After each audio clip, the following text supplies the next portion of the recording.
Baik, siang ini, sebagai, perwakilan dari divisi keuangan, saya akan membawakan, sharing knowledge terkait dengan, My Best Friend Has a Fur and a Tail.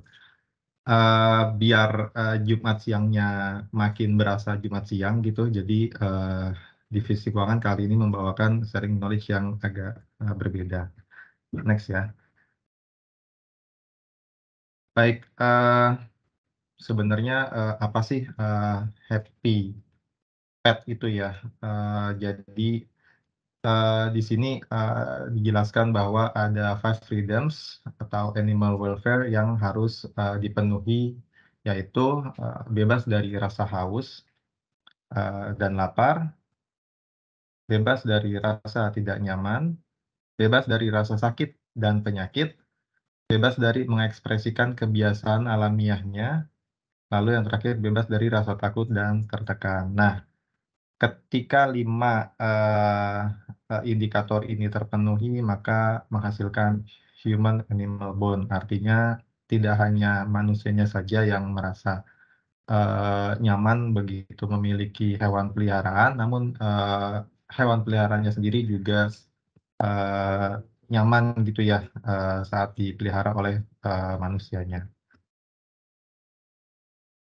Lalu, apa sih, itu human animal bond? Jadi di sini yang dimaksud itu adalah hubungan yang saling menguntungkan dan dinamis antara manusia dan hewan yang dipenuhi oleh perilaku penting untuk kesehatan dan kesejahteraan keduanya. Nah, ini termasuk juga terkait dengan interaksi emosional antara si hewan peliharaan dengan si pemilik, lalu secara ikatan psikologis dan fisik, yaitu fisik dari manusianya itu sendiri, hewan, dan lingkungan sekitar. Nah, apa sih keuntungannya, membangun human animal bond itu? Jadi di sini ada, apa, riset yang sudah dilakukan gitu ya, bahwa pet ownership and the risk of arterial hypertension and cardiovascular disease. Jadi hasil riset ini saya langsung ke next slide aja. Nah, hasil riset ini, menjelaskan bahwa kalau memang, hubungan antara, stres dengan manusia yang dipengaruhi dari, hewan peliharaannya, di sini dijelaskan bahwa ketika manusia itu, tidak, memelihara, hewan peliharaan, tingkat stresnya bisa dilihat dari, tekanan darahnya, dari systolic blood pressure dan diastolic blood pressure. Lalu terkait dengan, sebentar saya munculkan laser pointer. Nah, di sini dijelaskan bahwa, stres, ditambah dengan, hewan peliharaan itu bisa, menurunkan gitu ya systolic blood pressure dan diastolic blood pressure, dari sebelumnya mungkin bisa mencapai, 181, 119, di sini mungkin, bisa sampai 131 sampai 92. Nah, ini ada hubungannya terkait dengan memang hewan peliharaan itu semestinya jika human animal bond-nya tercapai, ya dia memang, bisa dapat menghilangkan stres si pemiliknya, justru bukan untuk, menambah stres si pemiliknya.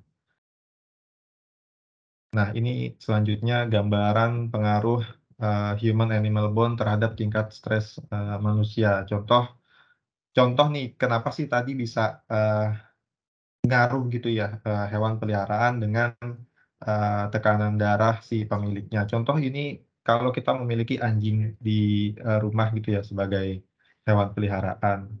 Nah, di sini kita bisa lihat bahwa kalau yang melihara anjing kan kadang harus, walk the dog gitu ya ke taman, keluar rumah supaya anjingnya juga ada aktivitas dan mesti dan apa, kita temenin juga gitu jalan-jalan ke taman, ke mana. Nah, di sini ada pastinya ada physical activity gitu, bawa hewan ke taman, jalan-jalan gitu, terus spend time outdoors gitu, jadi nggak melulu di dalam rumah, kan kayak hewan peliharaan juga di dalam kandang terus-menerus juga, mungkin, stres ya. Manusia kan kemarin begitu awal-awal Covid juga di lockdown, banyak yang ngaku jadi kena mental segala macam, bla bla bla gitu, karena di rumah terus. Nah, ketika ini sama-sama jalan gitu ya, melakukan physical activity, terus menghabiskan waktu bersama di luar, terus ya itulah yang mempengaruhi dari si kardiovaskularnya. Jadi memang,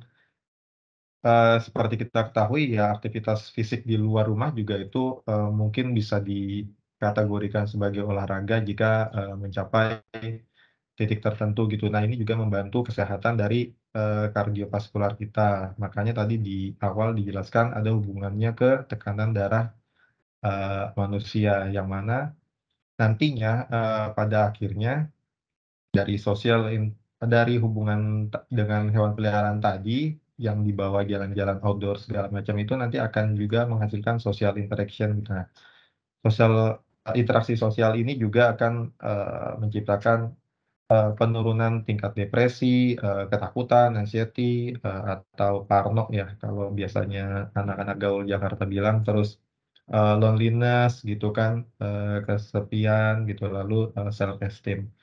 Nah ini ujungnya juga, berpengaruh terhadap kesehatan si pemilik dan peliharaannya. Terus, gimana sih tadi human animal bond itu bisa terbentuk gitu ya. Nah, itu bisa terbentuk, dengan adanya, interaksi dan tanggung jawab atas kebutuhan hewan peliharaan, yang membuat, lama-lama ikatan itu terbentuk gitu. Jadi maksudnya bertanggung jawab adalah nggak hanya sekedar punya atau dipelihara gitu ya, tapi memang benar-benar harus diperhatikan A to Z-nya gitu. Lalu, sebelum mencapai itu, bagaimana sih memilih hewan peliharaan yang tepat? Nah, ini mungkin, buat rekan-rekan sekalian yang ingin mulai memelihara hewan peliharaan atau mungkin punya anak kecil yang pengen gitu ya punya peliharaan tertentu. Nah, yang perlu dilakukan di awal adalah research. Nah, riset itu penting karena, ada beberapa data mungkin yang perlu diketahui terlebih dahulu. Yaitu cari tahu, rata-rata usianya, maksudnya rata-rata usia pet-nya itu, harapan hidup dan lain-lain. Lalu apabila dewasa, dia bisa sebesar apa tubuhnya gitu. Lalu, makanannya apa dan kira-kira harga makanannya berapa, karena jangan sampai, sama-sama stres ya, yang punya juga makannya, susah, yang hewan peliharaan juga jadinya susah. Lalu biaya rutin yang harus dikeluarkan untuk kesehatan. Nah, ini juga terkait dengan vaksinasi, dan, pemeliharaannya, lalu habitatnya gitu. Jangan sampai nanti kita ternyata, pelihara habitat yang memang dia mestinya di air, tapi di tempat kering. Lalu, selanjutnya, sesuaikan dengan ukuran tempat tinggal gitu ya. Lalu pastikan seluruh anggota keluarga yang ada di rumah menyetujui. Lalu, apakah di rumah ada orang-orang dengan, risiko imunokompromis gitu. Nah, biasanya imunokompromis itu ada di balita karena masih kecil ya, masih belajar untuk beradaptasi. Ibu hamil, karena lebih rentan terhadap paparan-paparan, eee, penyakit dari hewan peliharaan, lansia, dan orang dengan penyakit tertentu. Lalu, hewan peliharaan apa, yang kurang cocok untuk, dipelihara di rumah ketika ada balita? Nah, ini kalau, dari, eee, ini saya mengutip dari dokter hewan Aran ya namanya. Nah, ini ada beberapa tipe binatang peliharaan yang rasanya kurang cocok dipelihara di rumah ketika ada balita, yaitu reptil, amfibi, dan unggas. Nah, di sini, terkait dengan hewan peliharaan tersebut karena terdapat risiko bakteri Salmonella dan beberapa jenis kuman lainnya yang rentan, memapari dari, balita tersebut. Memelihara hewan bisa mengajarkan compassion, dan responsibility pada anak-anak, namun tetap harus di bawah supervisi orang dewasa. Nah, ini seperti yang kita ketahui, kadang-kadang kan anak-anak suka minta hewan peliharaan tertentu ya. Nah, memang mungkin ada sisi positifnya itu mengajarkan anak-anak belajar bertanggung jawab terhadap pilihannya, namun memang tetap perlu disupervisi oleh orang dewasa karena kadang-kadang saking gemesnya gitu anak-anak kan bisa membahayakan si anak itu sendiri atau hewan peliharaannya gitu. Lalu ini terkait dengan tadi, ibu hamil, perlukah menjauh dari kucing yang, sudah lama dipelihara? dari sebelum hamil? Nah, ini jawabannya tidak ya. Namun usahakan tidak melakukan kegiatan sanitasi kandang atau litter box. Litter box itu maksudnya tempat tampungan untuk kotorannya, dan pastikan tidak memberikan kucing daging mentah, karena kalau yang melihara kucing dikasih daging mentah, kemungkinan besar, kotorannya akan mengandung, bakteri kayak tadi ya, salmonella dan virus, Toxo. Lalu untuk sementara waktu tidak berkontak dengan kucing stray atau kucing liar ya, yang mana mungkin bisa aja itu baru diadopsi, lalu tidak mengadopsi kucing baru, lalu sebaiknya tidak memelihara golongan rodent atau hamster, tikus, chinchilla gitu, karena bisa, menyebabkan, limfositik yang mana itu disebabkan oleh choriomeningitis virus gitu. Ini bisa menyebabkan keguguran. Jadi seperti yang diketahui mungkin dari Bapak Ibu sekalian gitu, rekan-rekan PLI, memang ada mitos yang beredar mungkin di lingkungan masyarakat kita bahwa kucing penyebab, bahkan bulu kucing ya, kalau sepengetahuan saya sih bulu kucing menyebabkan Toxo gitu yang bisa membahayakan ibu hamil. Nah, kebetulan, ya kalau boleh saya sedikit cerita, istri saya itu sebelum menikah dengan saya juga sudah memelihara kucing, lalu ketika hamil, kita diskusikan dengan dokter kandungan. Ternyata benar memang tidak ada pengaruhnya antara bulu kucing dengan Toxoplasma. Nah, Toxoplasma itu sendiri bisa, terpapar ke ibu hamil melalui kotoran, dari kucing tersebut gitu. Jadi memang yang bulu mengandung tokso tuh, mitos, kecuali memang bulunya itu terkena kotorannya gitu. Nah, itu ada di sekitaran bagian belakang kucing ya, yang mana tempat pembuangan kotorannya. Nah, tapi kalau dari bulunya sendiri memang tidak menyebabkan, toksoplasma, sehingga bisa dibilang itu mitos. Yang perlu dihindari adalah berinteraksi langsung dengan kotorannya. Lalu di sini apa yang harus dilakukan untuk menjaga kesehatan gitu ya. Nah, ini memang seperti biasa ya, belakangan begitu ada pandemi kita selalu dihimbau untuk rutin cuci tangan. Nah, ini juga yaitu selalu rutin bersihkan kandang dan kotorannya, rutin mencuci tempat makan, lakukan di tempat terpisah dengan cuci tempat peralatan manusia. Kalau bisa memang ada tempat tersendiri gitu, bukan di tempat kita mencuci peralatan makan untuk, manusianya. Lalu selanjutnya selalu cuci tangan, lalu, kalau memungkinkan untuk tidak mengkonsumsi makanan asal hewan dalam kondisi mentah, maka sebaiknya tidak diberikan. Jadi, seperti kalau kita pelihara kucing atau anjing di rumah, itu ada dry food atau wet food. Nah, kadang-kadang wet food-nya kan ada yang beli di pasar dalam kondisi mentah. Nah, itu kalau, bisa diolah terlebih dahulu sehingga menjadi matang. Lalu yang terakhir rutin melakukan pemeriksaan ke vet atau dokter hewan, 6 bulan atau 1 tahun sekali untuk diperiksa kondisinya atau melakukan, vaksinasi. Lalu apa sih yang harus dilakukan untuk, menjaga kesehatan, hewan peliharaannya? Nah, ini, memberikan makanan dengan nutrisi yang lengkap dan seimbang, rutin melakukan vaksinasi, rutin melakukan proteksi terhadap parasit.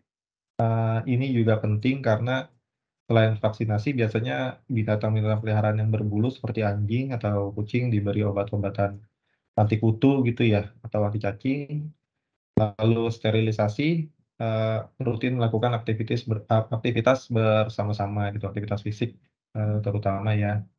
Jadi biar sama-sama berinteraksi gitu, jadi perlu dilakukan, aktivitas fisik, bersama hewan peliharaan.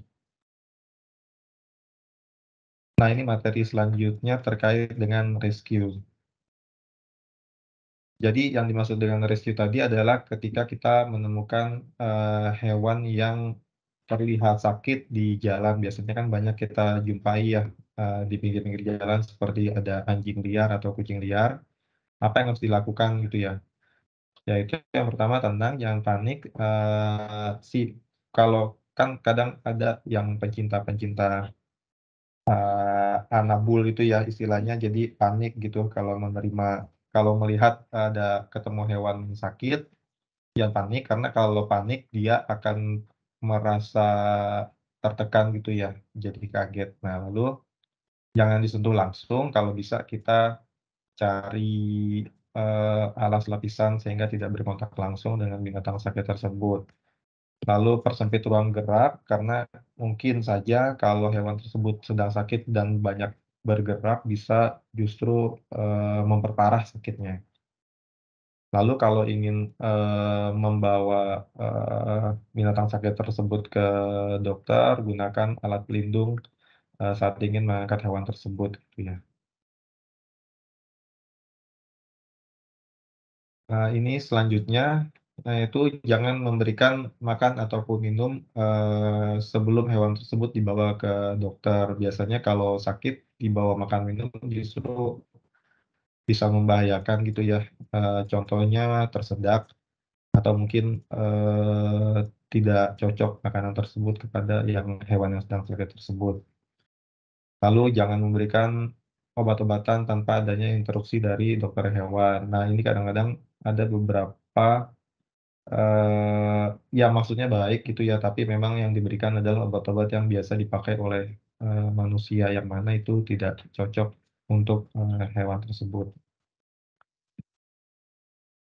Lalu, ini masih selanjutnya memang ada beberapa, komunitas gitu ya yang bisa, membantu ketika kita menemukan anjing liar atau kucing liar. Nah, ini memang, eee, beberapa akun, Instagram yang mana di situ ada kontak person-nya, yaitu terkait, Animal Defenders Indo, Rumah Singgah Klau, Nata Satwa Nusantara, lalu, Rumah Singgah TPP. Nah, rumah singgah ini, bersedia untuk, mengobati kucing liar yang terlihat sakit tersebut sampai membaik dan lalu biasanya akan di-open adopt untuk, hewan-hewan tersebut, gitu. Jadi, kalau merasa tidak memiliki kemampuan sendiri untuk menyelamatkan kucing atau anjing yang sakit saat menemukan itu di jalan, lebih baik dibawa ke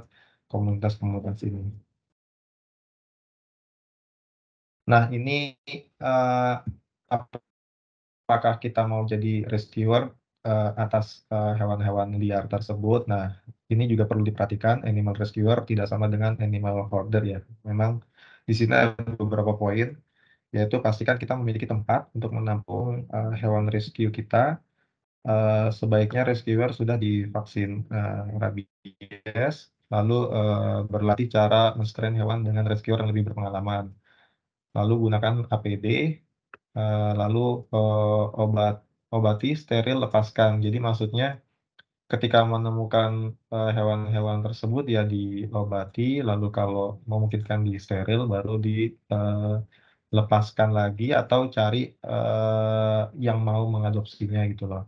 Lalu apabila di tempat penampungan sementara sudah terdapat hewan lain, maka sebaiknya hewan baru dikarantina terlebih dahulu selama 2 minggu. Nah, ini penting karena, kita nggak tahu, hewan tersebut membawa virus atau bakteri apa yang bisa menularkan ke hewan yang sudah ada di rumah. Nah, ini terkait dengan, eee, street feeding ya. Ini, jadi maksud dan niat baik gitu ya, namun memang di sini ada pro kontranya. Nah, street feeding ini biasanya, memberikan makan-makan kepada hewan di jalanan. Jadi biasanya ada beberapa relawan-relawan gitu yang setiap hari ke mana-mana itu bawa makanan untuk diberikan ke hewan-hewan di jalanan kalau menemukan hewan tersebut gitu. Nah, pro-nya apa? Di sini mengurangi kemungkinan hewan stray sakit atau mati karena kelaparan, mengurangi kebiasaan hewan stray mengais dari tempat sampah, dan membuat, tempat sampah berantakan. Tapi ada kontranya juga di sini disebutkan bahwa sisa makanan yang tidak habis bisa mengundang lalat atau bau tidak sedap. Nah, makanya di sini disarankan memberikan makanan secukupnya. Nah, lalu ketika memberikan, alas dengan alas makan yang tidak seharusnya, seperti biasanya kan suka ditaruh di atas kertas, koran, kantong kresek gitu ya. Nah, itu bisa menyebabkan sampah yang mana itu bisa menimbulkan problematika lainnya gitu.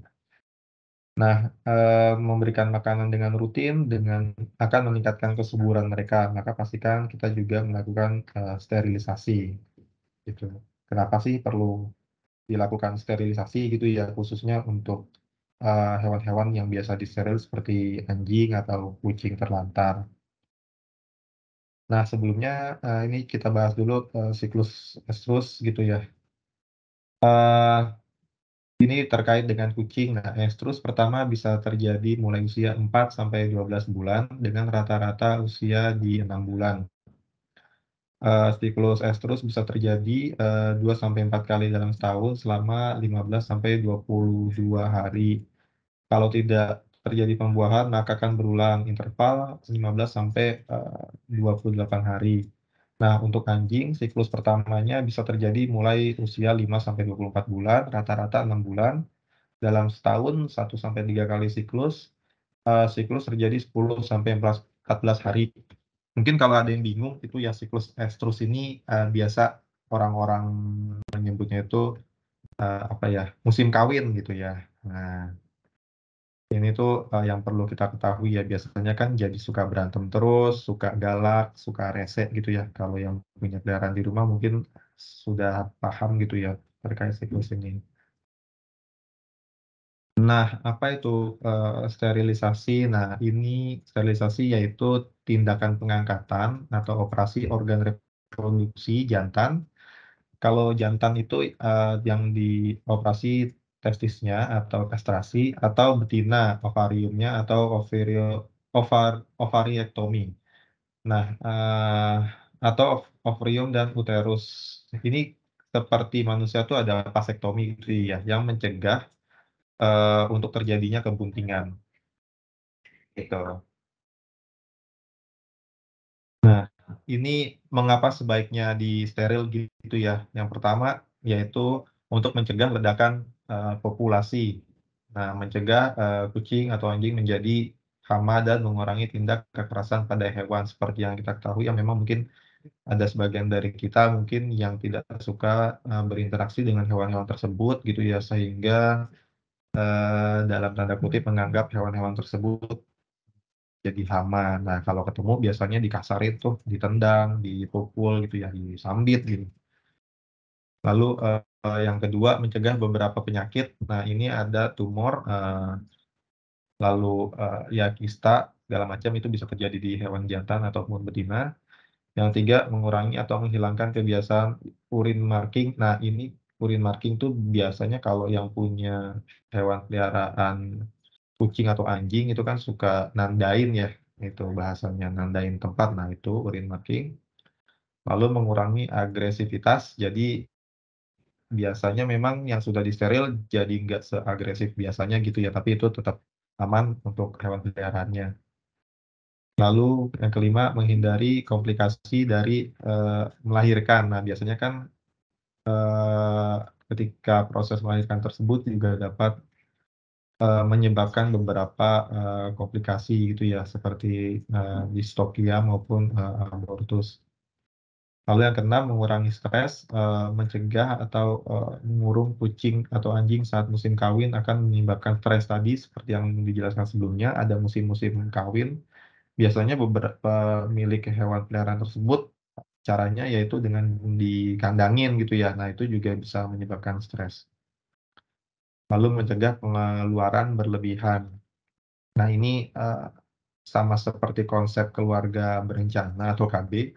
Jadi memang di sini juga direncanakan bahwa, memelihara hewan itu kan harus dengan rasa tanggung jawab, maka perlu direncanakan juga untuk, biaya-biaya terkait, hewan peliharaan tersebut, gitu.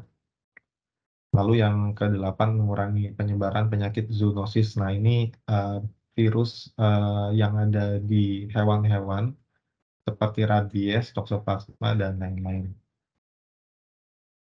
Nah, ini kira-kira, gambaran, kalau tidak dilakukan sterilisasi, terhadap, anjing atau kucing gitu ya. Nah, if a female dog or cat remains neutered and allowed to reproduce unchecked, look what can happen in 6 years, population explosion. Jadi, ledakan populasi terhadap anjing atau kucing, kira-kira seperti ini, simulasinya.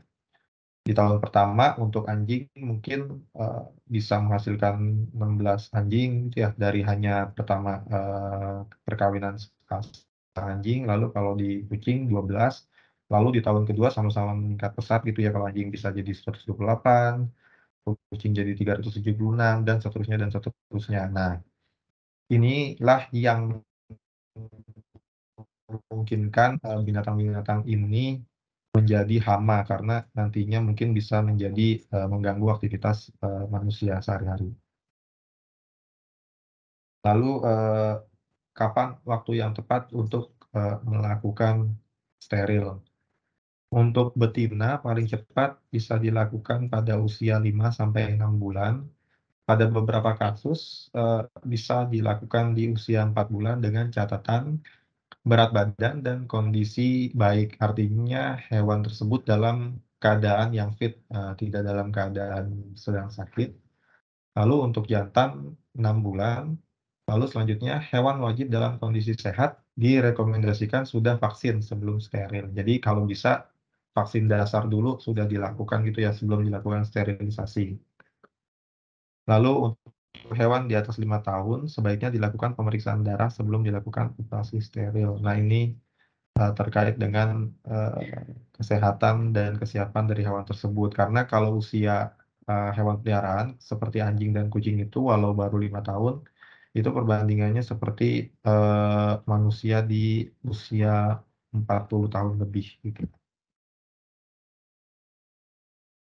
Nah ini, ada beberapa pesan yang bisa disampaikan terkait dengan, cara atau memelihara hewan peliharaan di rumah, yaitu memelihara hewan merupakan komitmen seumur hidup hewan yang kita pelihara gitu ya. Jadi, memelihara hewan peliharaan bukan simbol prestis atau hanya untuk mengikuti tren atau status sosial, pastinya jadi, tetap harus bertanggung jawab, apabila memutuskan untuk memelihara hewan peliharaan. Lalu selanjutnya terapkan prinsip 5 freedom tadi ketika ingin memelihara hewan. Lalu, selanjutnya tidak suka dengan hewan bukan berarti berhak untuk menyakiti mereka. Nah, ini seperti yang tadi saya bilang ada beberapa yang mungkin nggak suka anjing, nggak suka kucing gitu ya, kalau ketemu jadi suka dipukul, ditendang gitu. Nah, itu sebaiknya tidak dilakukan. Lalu, yang terakhir sterilisasi bermanfaat agar kucing atau anjing liar tidak overpopulasi. Nah, tadi seperti yang dijelaskan bahwa sterilisasi penting, mungkin memang ini jadi pro kontra juga bagi sebagian orang karena dianggap, membatasi, keturunan dari, hewan tersebut. Tapi memang, eee, percayalah kalau, eee, kucing atau anjing tersebut kan, tidak bisa memilih, dia mau hamil atau tidak. Ketika sudah terlanjur bunting gitu ya, terlanjur bunting maksud saya terlanjur bunting terus memiliki anak, nah itu akan menjadi kerepotan tersendiri untuk hewan tersebut. Lalu berulang lagi, bunting lagi, nah itu jadi bisa mengakibatkan overpopulasi, yang mana yang tadinya hewan tersebut, bisa berinteraksi dengan makhluk lainnya, khususnya dengan manusia, lama-kelamaan, bisa menjadi, hama yang bisa mengganggu kegiatan manusia. Lalu, itu saja yang bisa, di-sharing, pada siang hari ini. Mungkin, kalau ada tanggapan, persilakan, atau saya kembalikan dulu ke Baik, Mbak Rahel. Silakan Mbak Rahel. iya baik. Terima kasih Mas Fatan untuk materi yang telah disampaikan. Sungguh luar biasa ya, mungkin dari Bapak Ibu perwira di PGN LNG juga banyak nih, pecinta binatang atau mungkin punya binatang peliharaan di rumahnya. Mungkin, itu yang bisa disampaikan Mas Fatan. Mungkin dari Bapak Ibu ada pertanyaan terkait materi yang telah disampaikan? Oke, silakan ada Nadia, silakan Mbak. Tes tes. Terima kasih Mbak Rahel. Mas Nathan terima kasih atas sharingnya ya. Mungkin aku cuma nanya satu hal sih, soal mungkin peliharaan gitu ya. Misal kita punya kucing atau anjing gitu. Kan bahasa mereka untuk mengungkapkan perasaannya kan beda ya dengan kalau manusia kan bisa ngomong gitu. Kalau kucing sama anjing kan paling kayak perbedaan kebiasaan, mungkin yang biasanya ceria jadi sering muram atau sering diam gitu kan kalau misalnya sakit. Nah terus kalau misalnya sakit gitu kan suka susah makan gitu ya Mas ya. Mungkin Mas punya pengalaman atau punya sharing gitu Mas, gimana sih caranya supaya peliharaan kita tuh lebih doyan makan gitu. Soalnya kalau misalnya lagi sakit atau lagi apa gitu kan diobatin iya, tapi kalau dianya juga nggak mau makan kan lama juga recovery-nya gitu sih Mas. Mungkin punya pengalaman atau sharing gitu. Makasih. Siap, terima kasih Mbak Nat. Bagaimana Mas Patan? Mau langsung dijawab atau Ini langsung kolek dulu? dijawab atau mau di itu dulu? Ini ada yang tanya, mau udah ngangkat tangan lagi soalnya. Oh gitu. Oke, berarti kita kolek dulu ya. Silakan tadi Ya ada boleh. Mas Fakri sepertinya. Silakan Mas Fakri.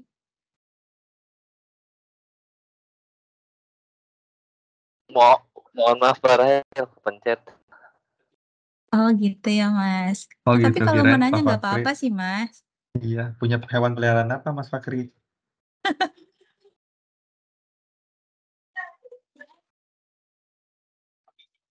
Saya aja deh, boleh tanya nggak Mas Mantan? Oke, boleh Boleh silakan Mas banget, Rifan. Kang Rifan. Iya, Mas, saya pernah lihat beberapa ini ya di sosial media ya, di Instagram kemarin.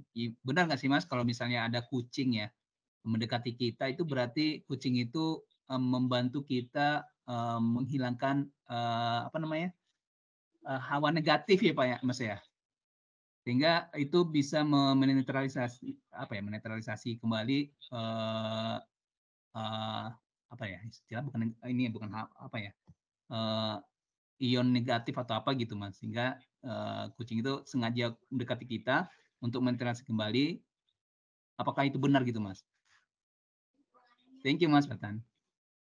Sama-sama Kang Rifan. Nanti coba ya saya tanggapi dari pengalaman karena saya bukan dokter hewan.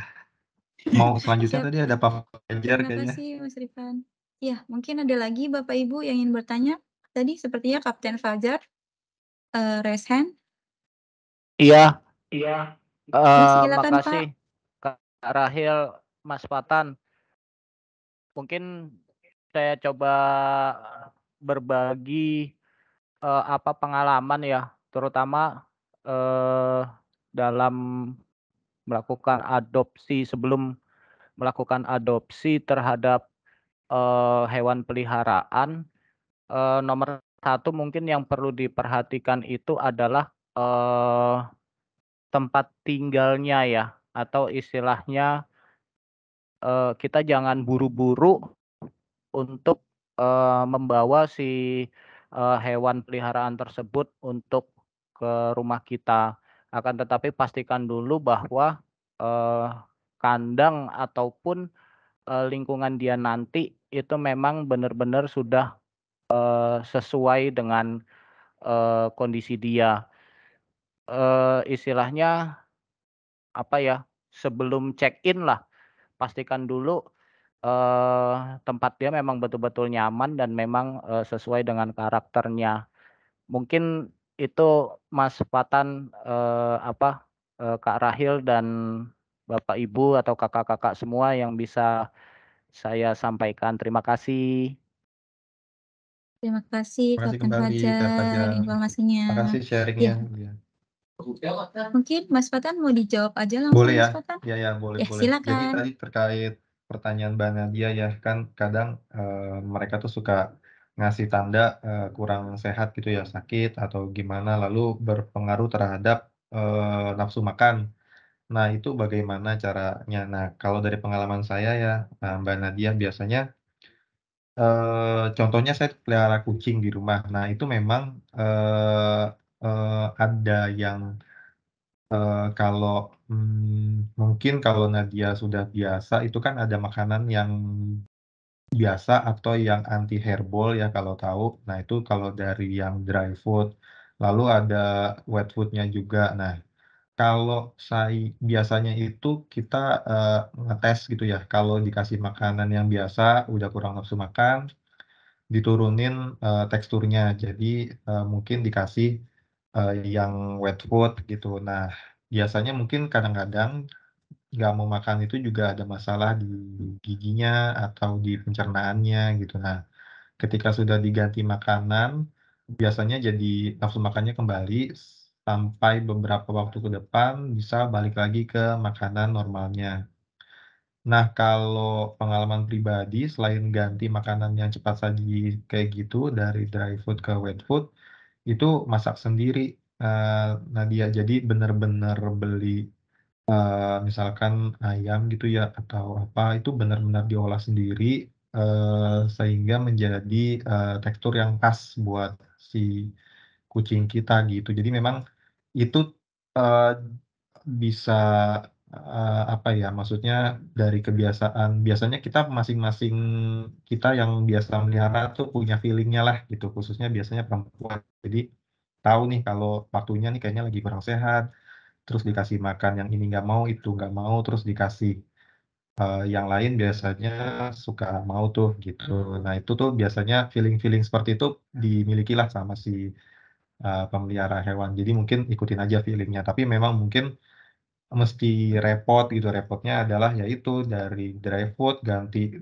merek gitu kan, biasanya ganti tipe, ada yang anti herbal, ada yang biasa, terus ganti wet food juga ada beberapa tipe, atau bahkan mungkin sampai masak sendiri gitu sih. Terus selanjutnya dari Kang Rifan tadi ya, apa betul gitu ya kalau kucing mendekati kita terus itu bisa menyebabkan apa, bisa, membantu kita menghilangkan hawa negatif. Nah, kebetulan saya juga punya cerita menarik nih Kang Rifan, beberapa waktu lalu saya kena Covid gitu ya. Jadi saya diisolasi sendiri di rumah, di kamar terpisah, yang mana depannya itu ada sedikit balkon, jadi tempat biasa kucing saya, nongkrong. Nah, itu saya ambil foto gitu ya, kasihan gitu ya kucingnya di luar, terus saya di dalam gitu nggak bisa interaksi, terus saya kirim ke istri saya. Ternyata kata istri saya, "Nggak apa-apa, suruh masuk aja, toh kamu kan juga pakai masker. Dia suruh masuk aja berinteraksi sama kamu," gitu. "Dia bisa, menyerap energi negatif kamu," gitu. Nah, itu bisa membuat kamu bisa lebih cepat sembuh. Ternyata memang, bisa dibilang benar adanya dan ini bukan cuman teori dari si pemelihara hewan aja, ini emang dari dokter hewan sama beberapa dokter kardiovaskular yang pernah saya dengar juga. Jadi memang kalau khususnya karena saya melihara kucing juga, bukan bermaksud melebih-lebihkan, tapi memang begitu adanya, dia bisa menyerap, energi negatif kita. Sehingga memang kan kayak kita punya hewan peliharaan aja gitu kan, di rumah gitu interaksi kayak kita punya ikan aja gitu, kita melihat gitu, pulang ke rumah capek, stres, lihat ikan di akuarium gitu kan, berenang-berenang, lucu gitu. Nah itu juga, dia kan suka, ngelus-ngelus, suka manja gitu ya, terus, ya itu bisa menyerap energi negatif kita gitu secara, tidak langsung dan kalau mungkin yang biasa melihara kucing, itu mungkin tahu istilah puring ya. Nah kan kalau kita suka elus-elus gitu ya, atau anjing kan juga suka kayak puring gitu kan. Nah ternyata kalau ini dapat dari dokter kardiovaskular, saya juga tadinya percaya nggak percaya, suara puringnya itu tuh bisa memicu, kita jadi lebih tenang, dan, membuat, irama detak jantung kita tuh jadi lebih stabil. Gitu, makanya tadi ada penelitian yang bilang kan kalau, dengan memelihara hewan bisa, menstabilkan tekanan darah gitu. Nah itu memang, eee, sudah banyak riset yang dilakukan gitu, jadi bukan cuman mitos semata untuk beberapa hal itu, gitu Kang Rifan. Siap, thank you Mas. Selanjutnya iya, sama-sama Kang Rifan. Yes, thank you. Gimana Mas Rifan sama Mbak Nadia, kira-kira cukup memuaskan jawabannya? Ya Mas, ya Mbak. Cukup cukup cukup. Mantap. Thank you thank you thank you. Siap, terima kasih atas pertanyaan.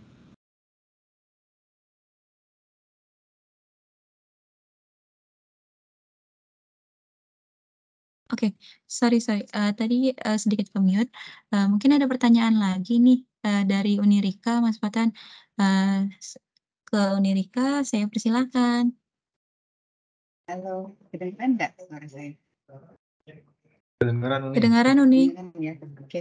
Ya, makasih Mas Fatan sharingnya. Mungkin yang ini pertama saya cerita dulu, saya ini bukan bukan profesional petting lah ya, saya tuh amatir. Kucing datang ke rumah gitu. Terus karena memang saya itu dulunya kalau di rumah ya, di rumah orang tua tuh kan ya udah dibiarin aja gitu, mereka keluar masuk. Nah, sementara ketika mereka datang ke rumah saya gitu ya, tiba-tiba saya overprotective sama dia, akhirnya saya kungkung lah dia di rumah. Terus akhirnya tuh overpopulasi, Mas Fatan. Overpopulasi yang dari awalnya 4 jadi 13. Dulu 15, terus sempat mati 2 jadinya 13. Nah, terus ya memang ada banyak gini ya, cara perawatan yang saya juga karena memang tidak mendalaminya, jadi memang kayak oh dia sakit, ya saya kasih ini, ngobrol-ngobrol misalnya sama Kiki, terus Kiki saranin, ya udah saya beli. Jadi kayak trial and error itu. Nah, sempat saya baca juga terkait yang ini ya, hairball itu Mas Fatan. Bener nggak sih kayak dia itu perlu dikasih tanaman gitu, rumput-rumputan untuk dimakan. Karena selama ini, karena saya menempatkan kucing saya itu di rumah, jadi sama sekali tidak boleh saya nggak biarkan dia keluar, karena lingkungan juga ada yang tidak suka gitu ya, khawatirnya dia malah disakiti atau gimana gitu. Jadi dia hanya makan wet food atau dry food. Nah, si tanaman ini tuh saya nggak pernah ngasih. Beda sama kucing yang dia keluar masuk kan ya, mungkin dia sendiri tuh yang milih makanan. Itu emang harus apa gimana sih Mas Fatan? Itu benar nggak sih? Makasih. Iya, makasih pertanyaannya Unirika. Nah, ini saya juga punya pengalaman, tapi lagi-lagi saya bukan dokter hewan, tapi memang ini pengalaman sih. Jadi, ini pengalaman juga dari hasil konsultasi ke dokter hewan. Jadi pada dasarnya kan emang kucing itu kan karnivora ya, dia nggak makan tanaman gitu. Nah, tapi ada beberapa tanaman yang bisa dikonsumsi kucing, tapi justru ketika kucing nyari tanaman atau rumput, itu suatu indikator kalau dia sedang tidak enak badan, khususnya di pencernaannya gitu. Jadi kalau saya tuh kadang-kadang suka emang punya kucing juga di rumah, tapi kadang-kadang suka dikeluarin biar kayak dia cari interaksi di luar dulu lah sebentar gitu, nanti nggak lama dimasukin lagi gitu. Nah, itu kalau dia tiba-tiba nyari tanaman itu pasti ada indikator tuh dia lagi sakit perut gitu istilahnya. Nah, itu memang yang harus diwaspadai sih. Mungkin ada yang nggak cocok atau itu tadi, karena kan biasanya kan dia membersihkan tubuhnya dengan lidah tuh, karena lidahnya tuh ada kayak semacam sikat gitu. Nah, kalau dia lama-lama itu kan bulu yang rontok itu terkumpul di lidah, terus tertelan gitu. Makanya ada makanan yang tipenya hairball gitu, jadi itu ngebantu dia ngeluarin bulunya yang tertelan lewat mekanisme muntah. Nah, itu sih kalau dari pengalaman saya memang pada dasarnya dia nggak makan rumput atau tanaman, tapi kalau dia tiba-tiba kepingin makan rumput, khususnya rumput ya, kan kayak ada rumput yang di taman liar itu, nah itu suatu indikator kalau dia lagi sakit perut atau berusaha untuk melegakan perutnya. Itu mungkin tadi karena kebanyakan bulu yang tertelan atau apa gitu. Nah, terus yang kedua mungkin ada satu tanaman, saya lupa itu kayak tanaman liar, tapi dia mungkin kalau di sini yang pelihara anabul khususnya kucing tahu catnip ya. Itu catnip tuh kayak semacam ganjanya buat kucing gitu, tapi untuk jadi reaksi si kucing kalau habis konsumsi itu jadi kayak teler gitu, mabok. Tapi itu justru apa ya? Kalau buat manusia jangan ya. Manusia harus terbebas dari narkotika dan obat-obatan terlarang apapun itu ya. Nah, tapi kalau buat kucing tuh kayak semacam terapi gitu, catnip itu. Jadi bikin dia kayak teler mabok gitu tuh, kayak dia have fun gitu. Ada tanaman rumput liar, saya lupa nama tanamannya. Nah, itu emang kadang-kadang di taman-taman liar tuh dia suka makan terus tiba-tiba dia jadi error tapi lucu, tapi aman kok itu. Jadi ya paling itu sih setahu saya kalau yang tanaman biasa dikonsumsi sama kucing, tapi bukan untuk keperluan mengatasi rasa laparnya gitu. Gitu sih Uni kalau dari pengalaman saya. Sip, Mas. Berarti itu karena ada indikasi perutnya nggak enak gitulah ya, kebanyakan minum. Iya. Nah, terus Mm-mm. yang ini yang lain sih kelainan di kucing saya. Jadi kucing saya ada satu ekor, dia tuh hobi banget makan plastik. Itu tuh lumrah apa gimana sih Mas Watan? Beneran tuh dia kalau dia ngelihat saya misalnya ngebuka sesuatu yang bunyinya krek krek krek krek gitu ya. Itu misalnya kotak kosmetik gitu. Udah saya buka tuh dia beneran ngejar dan ngunyah itu barang sampai habis. Jadi pagi-pagi kadang-kadang saya lihat ada muntahan yang isinya plastik gitu. Nah itu kelainan kah atau gimana ya Mas Watan? Ada ini nggak? Pernah ada pengalaman nggak? Iya, tapi itu banyak sih Uni. Jadi kalau pengalaman saya tuh benda yang lain. Jadi memang biasanya dia tuh kucing mungkin adopsinya nggak dari kecil ya, kayak ketemu gede bukan. Jadi dia punya kebiasaan tuh. Apa dari Dari kecil? bayi kok, dari bayi lahir di rumah. Oh, tapi ada temennya nggak pada saat kecil? Biasanya tuh dia, Ada 4 ekor. ya Emang mungkin agak itu lain tadi lah kali.